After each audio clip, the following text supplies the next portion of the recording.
البدع والأهواء، أهل البدع العقائدية وأهل البدع السياسية.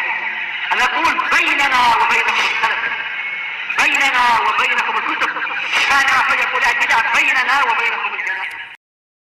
Assalamualaikum warahmatullahi wabarakatuh. Untuk mengetahui apakah layak dikiaskan atau tidak, tentunya kita harus melihat ilahnya, alasan kenapa kai itu dilarang. Dilarang atau istilahnya apa? Dimakruhkan. Tidak dilarang mutlak tapi dimakruhkan. Karena kita tahu bahwasanya rukun qiyas itu ada 4, yaitu qiyas illah itu rukunnya ada 4. Yang pertama adalah al-asl, yaitu adanya perkara yang sudah memiliki hukum di dalam syariat, yaitu masalah kai. Yang kedua adalah al-far', yaitu perkara yang hendak dicari hukumnya. Yang ketiga adalah adanya wasfun jami', sifat yang mengumpulkan, menyatukan antara asal dengan far' tadi. Kemudian yang keempat adalah adanya hukum. Maka kita harus lihat lihat perkara yang pertama, yaitu masalah kai, yang mana Rasulullah SAW telah mengatakan asy-syifa fi salas, kesembuhan ada pada 3 cara. Yang pertama adalah syurtatul mihjam, yaitu sedotan dengan memakai alat bekam. Yang kedua adalah syurbul asal, yaitu meminum madu. Yang ketiga adalah kai, yaitu pengobatan dengan besi panas. Wa ana akrahul kai, dan aku membenci kai. Dan juga disebutkan di dalam hadis Ibni Abbas radhiyallahu anhuma terkait dengan orang-orang 70.000 orang yang masuk surga tanpa hisab, tanpa azab, di antaranya adalah alladzina la yaktawun, tidak melakukan kai. Dan juga Imran bin Husain radhiyallahu anhuma, beliau setiap hari disalami oleh malaikat, mendengar salamnya malaikat. Namun tatkala beliau sakit dan kemudian menggunakan kai, maka malaikat tidak mau untuk menyalami beliau. Tatkala beliau berhenti dari melakukan kai, maka malaikat menyalaminya lagi. Dan telah sahih bahwasanya Nabi melakukan kai terhadap beberapa sahabat, terhadap Ubay bin Ka'ab dan juga terhadap Sa'ad bin Mu'adz. Menunjukkan bahwasanya kai tidak betul-betul tidak sampai haram. Cuma apa? Kalau terpaksa misalkan tidak dijumpai obat lain atau susah, maka baru pakai kai. Lalu untuk apa Nabi SAW melakukan kai?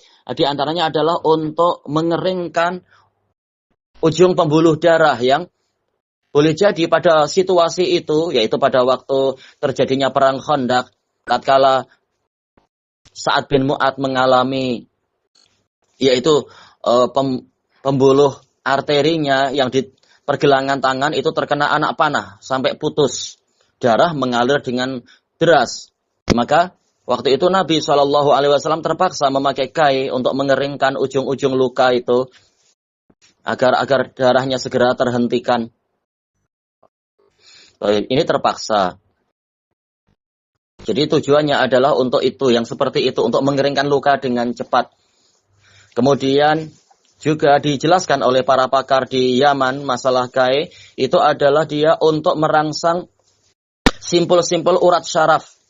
Jadi dia bagikan refleksiologi ya, yaitu kalau simpul urat syaraf dirangsang dengan sesuatu yang sangat menyakitkan, maka dia akan bekerja dengan ekstra keras sehingga menghasilkan mungkin enzim atau apa saja untuk kemudian badan menjadi berjaya mengobati diri sendiri dengan seizin Allah. Sementara orang-orang Arab di zaman jahiliyah mereka mengatakan akhirud dawa al-kai, obat terakhir adalah kai. Para ulama mengatakan ini adalah gambaran tawakalnya mereka, orang-orang jahiliyah, yaitu mereka bersandarnya kepada kai, menganggap kai adalah obat yang terakhir. Dan ini akan menimbulkan penyandaran diri. Makanya orang-orang yang masuk surga tanpa hisab dan tanpa azab, karakter mereka adalah bertawakal kepada Allah. Tayyib. Berarti sekarang permasalahannya adalah dohirnya, wallahu alam, karena memang khilafnya panjang masalah ini, kai itu dilarang adalah karena boleh jadi akan menimbulkan suatu ketawakalan kepada alat tadi.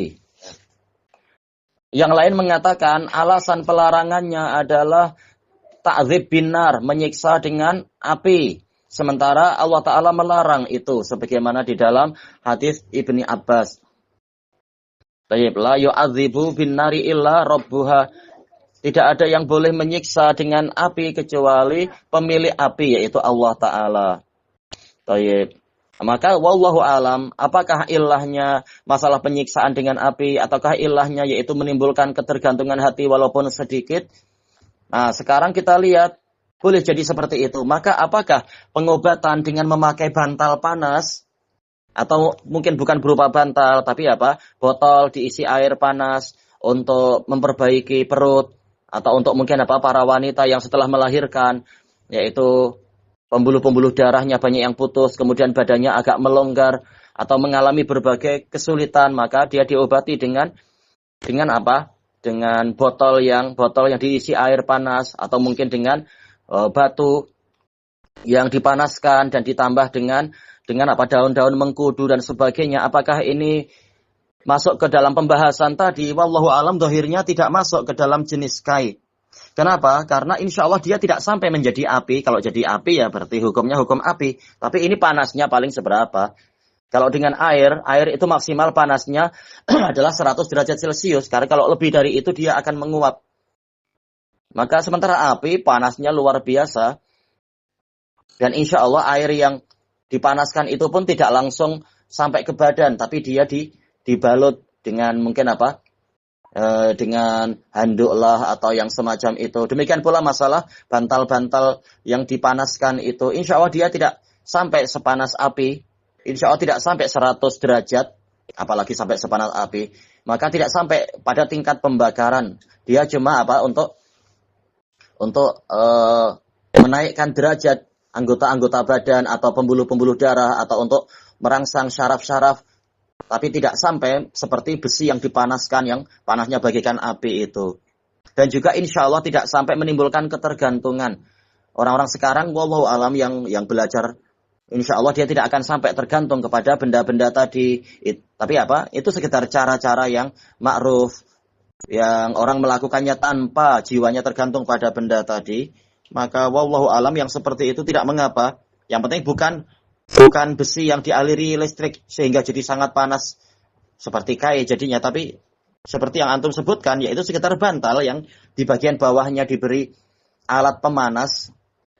Alat panas itu tidak langsung kena kita, tapi kita kena bantal yang suhunya dinaikkan tidak sampai 100 derajat, apalagi sampai seperti api. Insya Allah yang seperti ini tidak masalah. Wallahu a'lam. Walhamdulillahirabbil alamin. Tapi kalau masih ragu-ragu, maka Rasulullah Shallallahu Alaihi Wasallam mengatakan, "Dakma yaribuka ila ma la yaribuk." Tinggalkan apa yang membuat engkau bimbang menuju kepada perkara yang tidak membimbangkan dirimu. Hadis yang diriwayatkan oleh Imam Tirmidzi dan lain-lain dari Al Hasan bin Ali radhiyallahu anhuma. Cari cara yang lain kalau masih ragu-ragu. Tapi kalau tidak ragu-ragu, insya Allah ini tadi tidak mengapa, tidak sampai menjadi seperti kai. Wallahu a'lam walhamdulillahirabbil alamin.